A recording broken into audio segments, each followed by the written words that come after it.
La FRCA, le département de la Réunion, le Crédit Agricole vous présente Terre d'ici.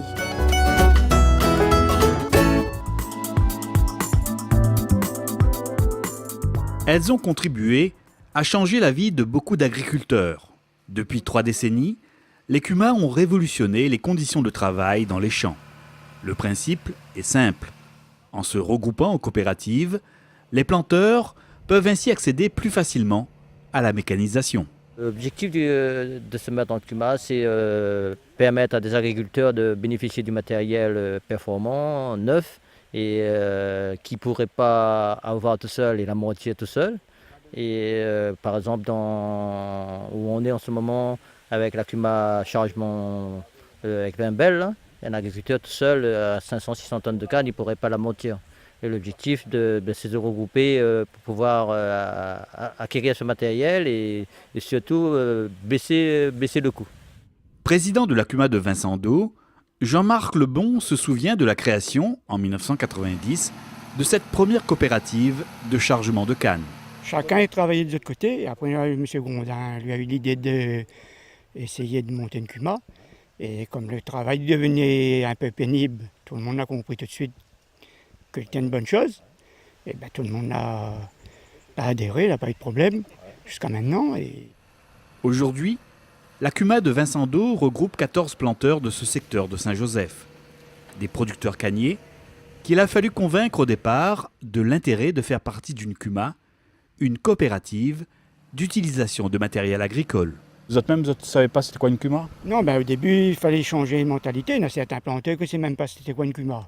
Donc il fallait, comme tout le monde, chacun de notre coin, il fallait essayer de trouver plusieurs réunions pour expliquer et puis Dirichové aussi l'a donné les bons conseils. Donc là, après, elle est partie comme ça.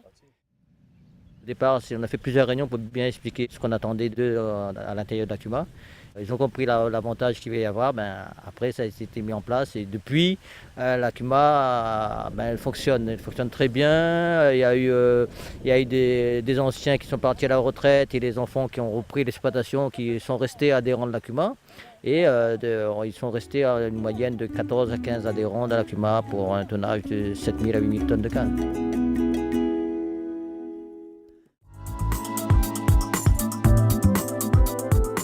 Nous sommes sur les hauteurs de Vincent-d'Eau.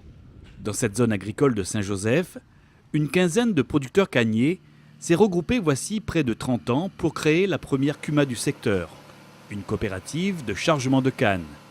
Grâce à cette nouvelle organisation du travail, ces planteurs ont ainsi pu réduire leurs charges d'exploitation, notamment les coûts de chargement et de transport. Tous ensemble, ça fait quand même un tonnage important. Oui, voilà, à peu près 8 000 tonnes. Tout à fait, ce qui permet à nous de tenir le prix assez bas quand même, parce qu'on a quand même un salarié sur le matériel toute la campagne, donc il faut payer, il faut entretenir le matériel, et donc il faut quand même un certain tonnage pour tenir un prix assez bas quand même. Par rapport à un particulier, mais si on peut diviser le prix par 2 pour le changement, est déjà bien. C'est toujours ça. Voilà. Tout le monde est gagnant, et nous, c'est ça qui permet à nous c'est le tonnage de canne, finalement. Fort du succès de cette première coopérative de chargement, 4 d'entre eux se regroupent pour créer quelques années plus tard la CUMA de Parc-à-Moutons. Cette fois-ci, une coopérative de transport. On a monté la CUMA 4 personnes. J'ai fait 21 ans, depuis on a changé une fois de tracteur. Le but c'était pour bénéficier des avantages et baisser le coût de transport. Parce que actuellement nous est à 6 € et charger 2,50 €, ça fait 8,50 € transport, chargement. C'est du champ à la balance. Voilà.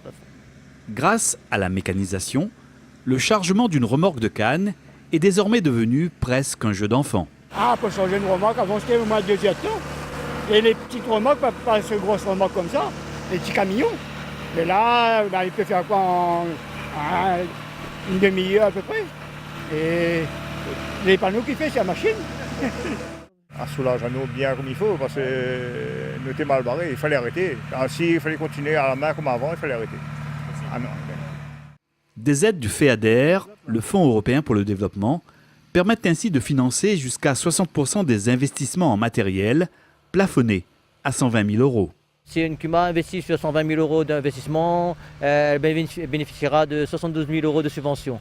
Et sur cette aide-là, 75% vient de l'Europe et 25% contrepartie nationale vient du conseil départemental.